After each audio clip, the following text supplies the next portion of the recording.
नमस्कार दर्शक बंधु आज वीडियो को आपण मानक स्वागत।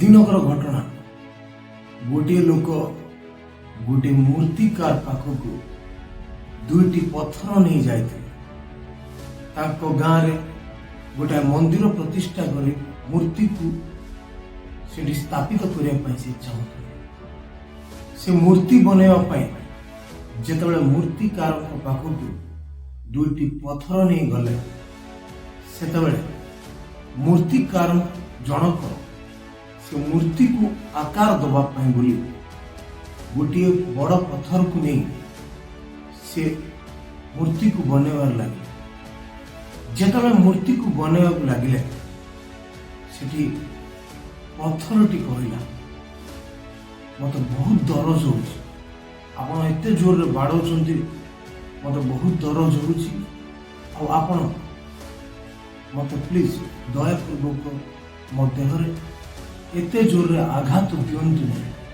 जेहेतु मत बहुत कष्ट हो।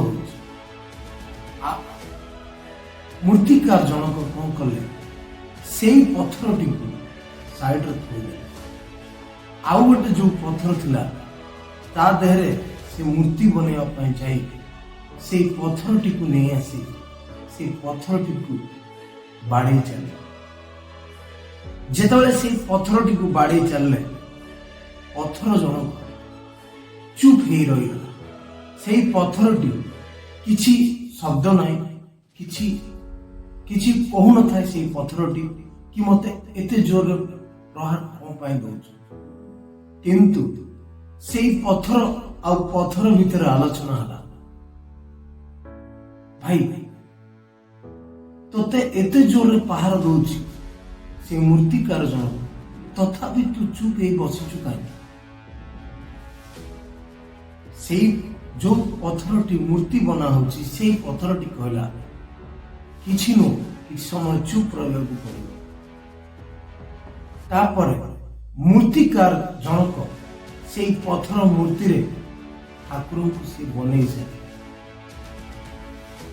आउ गोटे जो पत्थरटी थिला ताकू साइड रे थुआगला ताकू कौन सी काम लगागला ना जेहेतु पत्थरटी कहला मत बहुत जोर कष्ट हो जा फल से पत्थरटी जो साइड रे थुआगला सेमती पड़ी किछि दिन पर से लोकटी आसी पुणी पहुंचे भाई मु जो मूर्ति पाई बराद करथिले मो मूर्ति कौन सेठी से पत्थर मूर्तिटी को से लोक नवापाई आसी नवापाई सब जोगाड़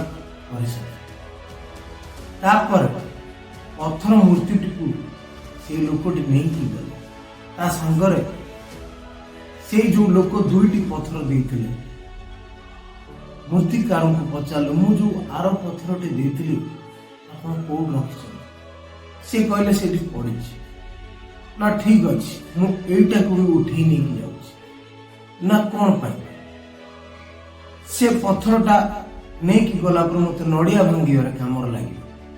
दर्शक मान जो आसती नड़िया भांगिबा समस्त को काम लगे तेणु ये पत्थरटी को नहीं जाऊँ जिते से पत्थरटी को नहीं कि गले पत्थरटी को नड़िया भांगिबा थुआला आउ जो मूर्तिटी गठन होकर रहा सबुदिन पूजा करा एबे पत्थर मूर्ति आ पत्थर भीतर आलोचना है भाई काली तो देहरे आघात होता से तू जोर रे कहलु मते बहुत कष्ट होची आज तते नड़िया भांगिबा व्यवहार करा जाउची काली मते भी सही आघात होतला किंतु मु चुप थी कारण मु जानी थी जे मते मंदिर रे पूजा करिया पई निया जाउची मु एठी कहबार अर्थ जो पत्थरटी आवाज करला ताकू मूर्तिकार जनक साइड रे थोई देले आउ जो पत्थरटी चुप हेकि रहला ताकू प्रहार पर प्रहार बसई चले तथापि तार कौन सी शब्द भी नथिला। दर्शक बंधु मु एठी कहबार मुख्य मर्म हला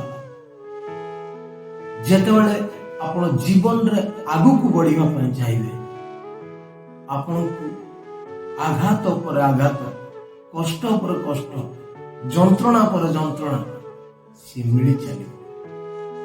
ଯୋଉ ଲୋକଟି ସେଇ ଯନ୍ତ୍ରଣାକୁ ଚୁପ୍ ହେଇ ସହିଗଲା, ଆଜିକା ଦୁନିଆରେ ସିଏ ହିଁ ବହୁତ ଖୁସିରେ ଥାଏ ଆଉ ବହୁତ ଭଲରେ ଥାଏ। ସେଇ ପଥରଟି ଯେତେବେଳେ ଆବାଜ କରୁଥିଲା, ସେତେବେଳେ ତାକୁ ମୂର୍ତ୍ତିକାର ଜଣକ ସାଇଡରେ ଥୋଇ ଦେଇଥିଲେ। ସେଇ ପଥରଟି ଆଜି ପୁଣି ନଡ଼ିଆ ଭାଙ୍ଗିବା ପରେ ନଡ଼ିଆ ଭାଙ୍ଗିବା ପାଇଁ ବ୍ୟବହାର କରାଯାଉଛି। ଏବେ ସେତେବେଳେ ଯୋଉ କଷ୍ଟଟା ସହି ପାରୁନଥିଲା ପଥରଟି, କିନ୍ତୁ ଏବେ ଯୋଉ ଦିନକୁ 1000-1200 ନଡ଼ିଆ ଭଙ୍ଗା ଯାଉଛି, ସେତେବେଳେ ସେଇ ପଥରଟି ଆଉ କାହାକୁ କିଛି କହିପାରୁନି। ଯେତେବେଳେ ଆପଣ କୌଣସି କଥାରେ, କୌଣସି ବ୍ୟବହାରରେ କି କୌଣସି ବି ଜୀବନରେ ଆପଣ ଆୱାଜ କରିବା ଶିଖିଯିବେ ନା, ଆପଣଙ୍କୁ ଲୋକ ସାଇଡ କରିଦିଅନ୍ତି, ଆପଣଙ୍କୁ ଅଣଦେଖା କରିଦିଅନ୍ତି, ଆପଣଙ୍କୁ କୌଣସି ଲୋକ ଆପଣଙ୍କ ସହିତ କଥାବାର୍ତ୍ତା କରିବା ବି ଛାଡି ଦିଅନ୍ତି।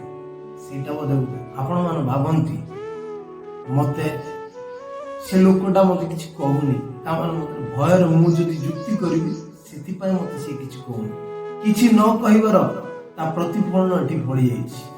ଯେହେତୁ ମୁଁ ଆପଣଙ୍କୁ କହିବା କଥା, ଆପଣ ଯେତେବେଳେ ସେଇ ପଥର ଭଳି ଚୁପ୍ ହେଇ ରହିଯିବେ ନା, ଆପଣ ଦେଖିବେ ଆପଣଙ୍କୁ ଲୋକ ପୂଜା କରିବେ, ଆପଣଙ୍କୁ ଲୋକ ପରିଚୟ ନେବେ, ଆପଣଙ୍କୁ ଲୋକ ଆପଣଙ୍କ ଦୁଆର ମୁହଁରେ ଆସି ଠିଆ ହେବେ, ଆପଣଙ୍କୁ ଲୋକ ପ୍ରତ୍ୟେକ କାର୍ଯ୍ୟରେ ନିମନ୍ତ୍ରଣ ବି ରଖିବେ।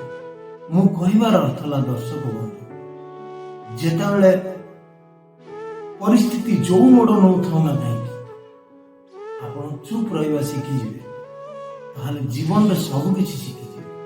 ଆଉ ଯେତେବେଳେ ଆପଣ ଆୱାଜ କରିବା ଶିଖିଯିବେ, ଏ ଦୁନିଆ ଆପଣଙ୍କୁ ଭଲ ପାଇବ।